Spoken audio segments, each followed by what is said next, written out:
Warm greetings from the high 10. It is Everyday Shenanigans on this early Wednesday morning, December 30th, 2020. Happy holidays and Happy New Year to all of you. I'm going to bring you some information about the New York Post, and it is pertaining to Miss Alexis Sharkey. She was discovered the weekend of Thanksgiving, discarded on the side of the road in the brush in Houston, Texas. And this said information is pertaining to her death and commentary by her mother. The New York Post is the source. Dead influencer Alexis Sharkey's mom had to fight son-in-law to see bodies. The mother of dead Texas influencer Alexis Sharkey said she finally got the hold of viewing and say goodbye after more than a 2-week fight with her daughter's uncooperative husband. Stacey Robinoff told Fox 26 that she wanted to bring her daughter's remains home to Pennsylvania from Houston, where the 26-year-old's naked body was found on the side of the road last month. She said her 49-year-old son-in-law, Tom Sharkey, initially seemed cooperative and on board with the plan. As her husband, he would have primary custody of what determined happened to her, and he had said all along that he was willing to let her come home, Robinoff told the station. But Sharkey instead completely cut communication. The grieving mom had nearly given up hope of being able to lay her daughter to rest until the medical examiner eventually made her next of kin after 2 weeks of no response from the widower, Robinoff told Fox 26. I didn't think I was going to get her, and I had actually given up hope when all of a sudden the forensic lab called me, Robinoff said. It just was a very strange, I'd almost call it fight to get her, she said. Robinoff arranged a viewing Friday with some of her late daughter's friends, flying to Houston to say their final goodbyes. We had just a very close family, the mom said. It was very private. The report did not say what happened to the body after the viewing, although Fox 26 noted that an autopsy is yet to be released as the ongoing investigation awaits the results of a toxicology report. Sharkey did not respond to requests for comment. Fox said he has previously denied there were problems in their marriage after friends of his late wife claimed the pair were having issues and that Alexis was in the process of filing for divorce. Houston police said they were still investigating. This is by the New York Post. So Mr. Sharkey had told the news like a day or two after the woman died that he didn't want them to call him. So that was suspect to me. And as I've told you all in the past video I made about this woman's death, that when a person decides to tell the news a day or two afterwards, they don't want to talk anymore, don't call me, that's suspect. That would lead me to think he would stop cooperating with the police and their friends and their family. So he did just what I suspected he would do. He clammed up. And I also wouldn't doubt that he went and got him a lawyer. So why did he play this duck goose with this woman about a dead body? Your wife, you're supposed to love her, care for her. You're denying that you did anything to her. They have all these rumors circulating on Facebook as soon as the woman died, that he was behind the death, suspicious behavior on his part, abusive, allegations of abuse, her friend saying that she was abused. She'd black out, wake up in the bathroom on the floor, all types of shenanigans. There's rumors circulating. The article I just read about the company she worked for called Monat, M-O-N-A-T. They made healthcare products. They're saying that it's believed to be a Ponzi scheme, that the products are not up to par. So she seemed happy working for these people or enjoyed her job, her position. Her friend Stacey also worked hard for that position. So what's up with that healthcare company? Interesting that would come into play as well. Does it have anything to do with her death? Who knows? But the fact that this man, Mr. Sharkey, held out for 2 weeks, not contacting the mother or forensics about the wife that you so-called love and didn't have any problems with, they end up calling the mother, Miss Robinoff, as next of kin, I guess to claim the body. Now, it's bad enough everyone's waiting for an autopsy to see what happened to this lady. How did she end up out there? Do you understand what I'm saying? How did she end up out there in the brush, naked, to be discovered by sanitation workers? Where was her car? How did she get there? Some may hint that she overdosed.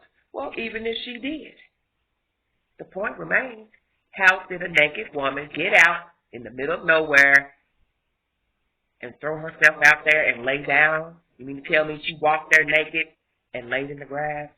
Walked down the road naked, passed out? No, somebody put her there.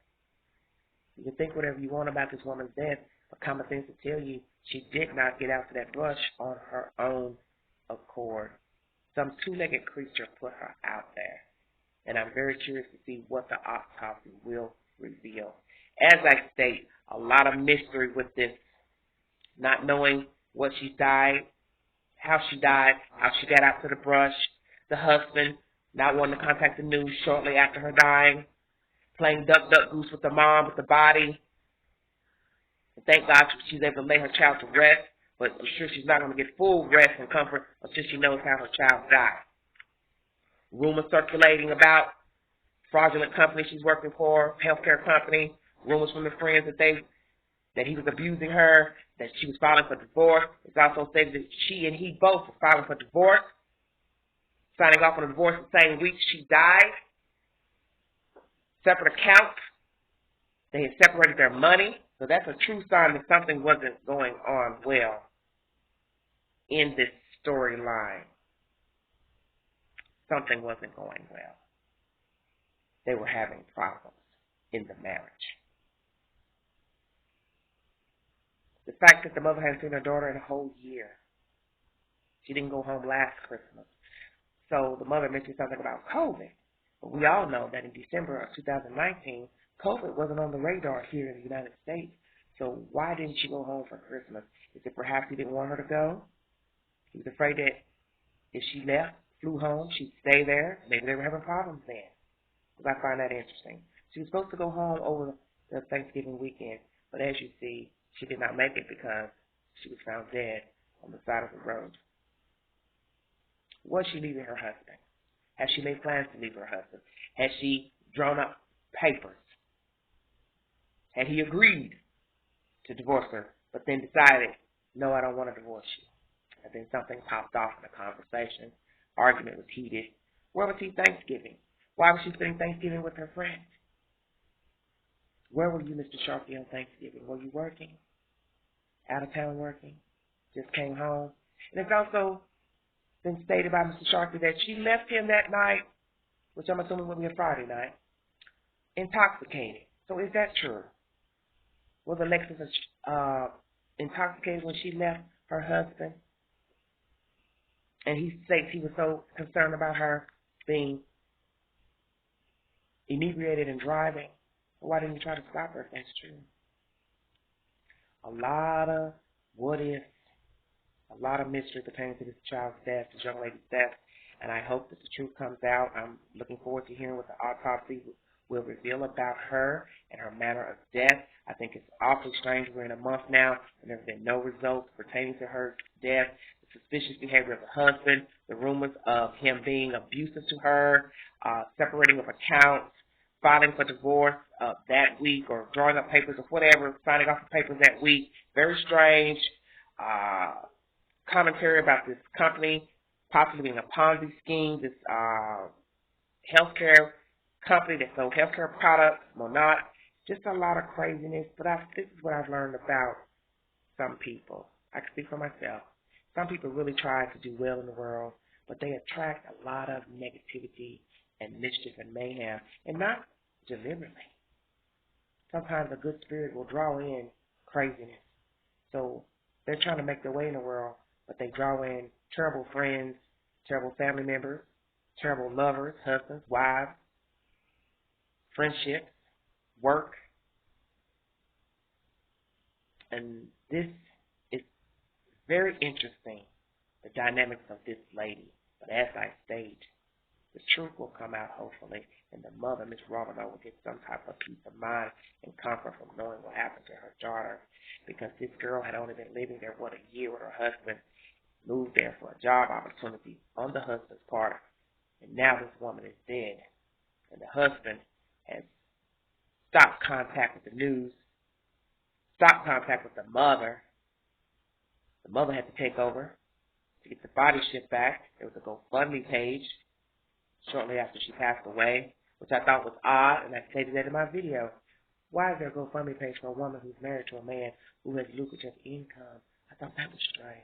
And then now we find out he stopped talking to the morgue. So that means what? You just gonna let what? Nobody, you didn't care if anyone tried to get in contact?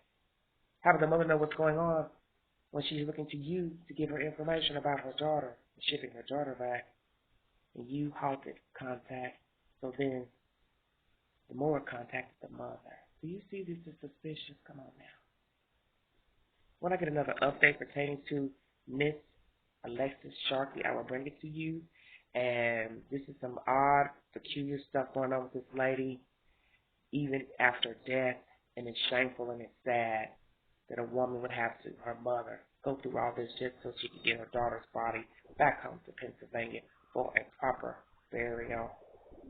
I think there's something up with Mr. Sharkey. I do believe he's involved in the death of this woman.